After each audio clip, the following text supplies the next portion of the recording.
I also have a deep dive I want to start with, and I may be a little bit nervous about it because it's a deep dive about crypto.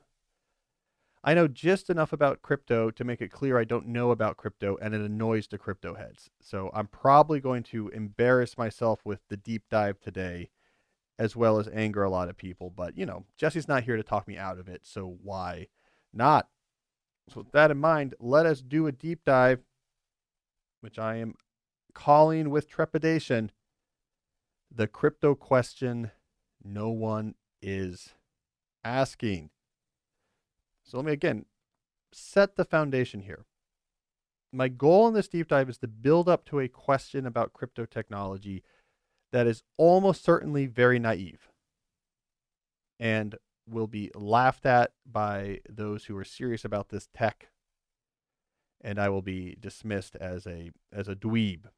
However, I'm just curious why I don't hear this talked about. So I'm going to ask it anyways, and those in the audience can educate me, but let's put it out there. All right, so I'm going to build up to my question about crypto that no one is asking. Let's do a little bit of a basic tech overview for those in the audience who have the good fortune of knowing nothing about crypto. There's many different ways to come at it. Here's the way I like to think about this technology.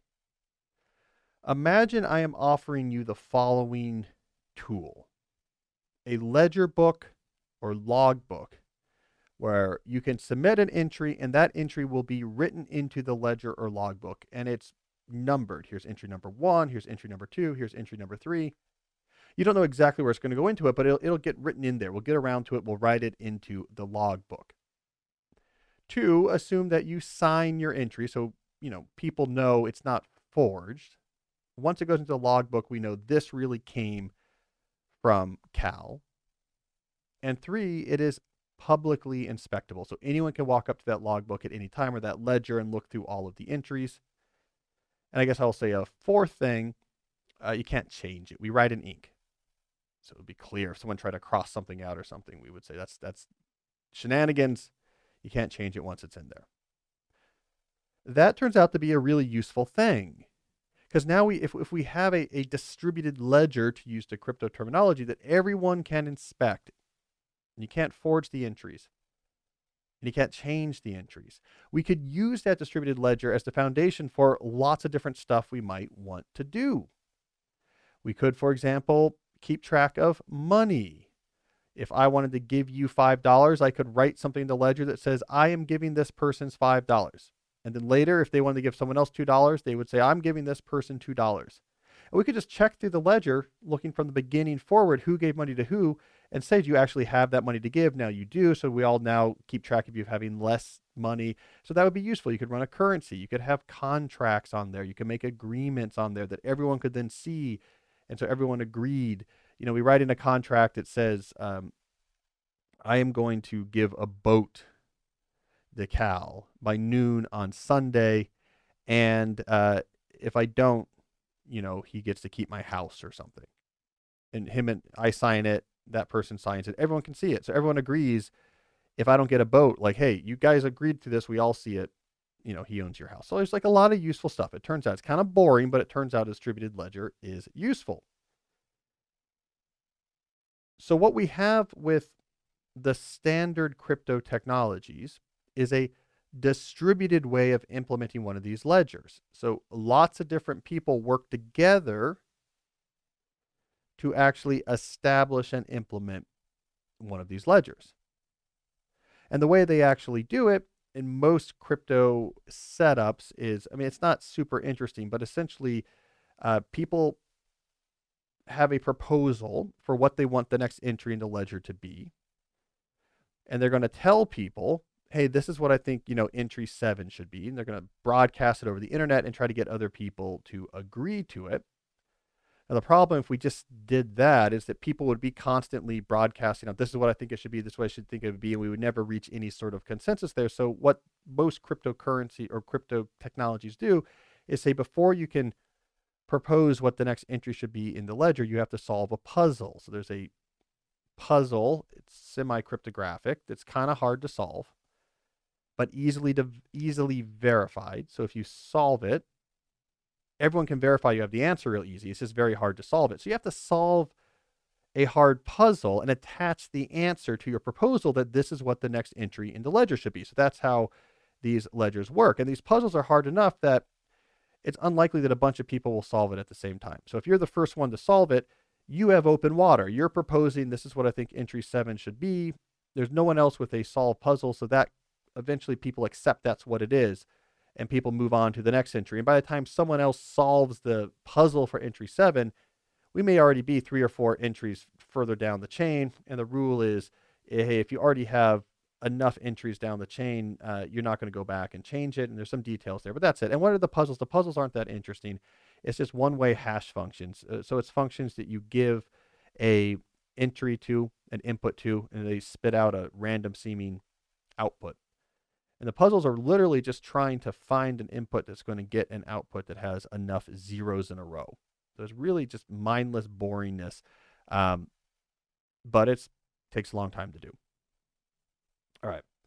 Then the final piece of the crypto technology puzzle is, why would anyone waste time participating in this scheme of, I'm going to just sit here trying to solve these puzzles and helping to try to make proposals to extend the ledger? Well, that's where cryptocurrencies come in.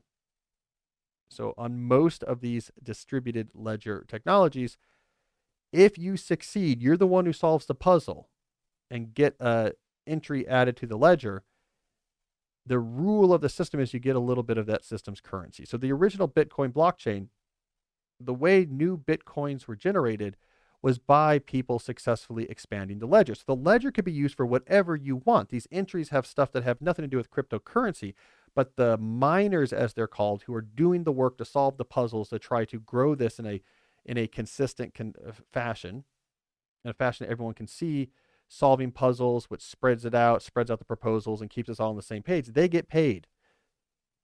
And they get paid because you just say, okay, this is the miner who solved this puzzle. He gets this many Bitcoin. She gets this many Bitcoin. And then you just look on the ledger and you now have that much Bitcoin. So that's why everyone is working to extend the ledger, because they want the currency reward. So the currency incentivizes random people out there to actually work on keeping the ledger going. But the ledger itself is being used for all sorts of different uses. I mean, this is a key distinction that I think people with just a casual interaction with crypto don't quite understand. The currencies are what motivates the distributed work on the ledgers. The ledgers have a lot more usefulness beyond just being able to support generating currency and passing it back and forth to each other. So that's the basics of what's going on with crypto. So I heard an interesting interview. Dan Olsen went on Ezra Klein's show early in April to talk about crypto. And he had an interesting interview. And he was giving an overview of the technology sector itself. And his argument was, in the early days of crypto, a lot of the focus was on the currency itself. So again, currency is generated by expanding this ledger. The ledger can be used for all sorts of things, but you can then use the ledger itself to actually keep track of who has what money. You get a financial system there. And the original, according to Dan Olsen, the original push in crypto was the currencies will be a big deal because it's an unregulated currency that can't be controlled by any particular government. We're going to have, a new financial system that's not cited in any particular country. It'll be this financial system of the internet. Now, according to Olsen, a lot of those promises didn't come true. It didn't happen. Venezuela did not adopt Bitcoin. It did not destabilize world economies. People actually like fiat currencies that are controlled by governments with bankers who think about these things. So then the focus shifted, and now it shifted more towards, okay, forget the currencies are useful for incentivizing people to help work on the ledgers, but it's all the other stuff you can do. And now you hear about NFTs and digital ownership, and it's going to unlock this new web economy. You hear a lot about Web 3, which is basically like the web, but you can keep track of who owns what by putting entries into a distributed ledger. So now the emphasis has changed towards other things you might use these distributed ledgers for. According to Olsen, a big push right now from the crypto boosters is a distributed social media service where you can post things onto the chain. Everyone can see it. Everyone knows who posted it. no particular company needs to exist to control the data or mine the data in some sort of secret way. So that's where the energy has shifted. All right, here comes my inconvenient, potentially very naive question. Why do we need this puzzle, proof of work, puzzle solving, distributed nature for this ledger? Once people discover it is really useful to have a public ledger that everyone can inspect and everyone can see the same thing, and it's not forgeable and it doesn't change. Once we understand that's really useful for lots of applications. Once we enter this world that Dan Olsen's talking about now, where it's less about the currency, but more about you can have a social media service on the ledger that no one owns. You can have contracts. You can have DAOs. You can do public offerings and all this interesting stuff. The getting around having to have having to go through like a lot of overhead. Why are there not going to be just private companies offering useful, very fast ledgers? Like, here's a scenario. Imagine Google comes along, says, here's good news. It's a very simple product for Google to build. We have a ledger, and you can send in entries. We enter it into the ledger. Everyone can inspect the ledger. It's signed by Google, so it's not going to be forged. It's publicly accessible. Every entry has a hash of the ledger up to that point. So you can verify that this entry follows all of the entries to come up to this point. It would be very fast. Obviously, it's a very simple technology to build. You could have all sorts of useful features that are hard to implement in a truly distributed ledger, such as different priorities or larger amounts of data. I mean, look, it would work really well. I do distributed systems. It'd be a simple system to build. So if we think publicly inspectable ledgers are useful, why aren't we not going to just eventually have private companies say, here you go. Here's one to use. It's very fast. No currency even needs to be involved. You could pay a little bit of money to put entries in there. I think companies would gladly do that. Or you pay a little bit of money if you want, I don't know, express access. Now, there's two arguments against this that I can imagine, but none of them are like super compelling to me. So the first argument is the crypto-libertarian argument that no, that the thing that's required for all crypto-based technologies, the thing that's important is that it's not owned by one company. It's not owned by one country. Because if it was, what if they're going to trick us? You know, we don't know what's happening. What if we can't trust that they're running it right? We want it to be completely transparent. It's just the citizens of the world working together to implement this thing. There's a nice philosophical ring to that it truly is distributed, that it is kind of no one company that controls it. But again, I think when we get away from that central core of sort of hardcore cyber-libertarian crypto types, I mean, do we really think Google is going to trick us and doctor the logbook somehow? I mean, for one thing, why? We trust these companies for any number of other things.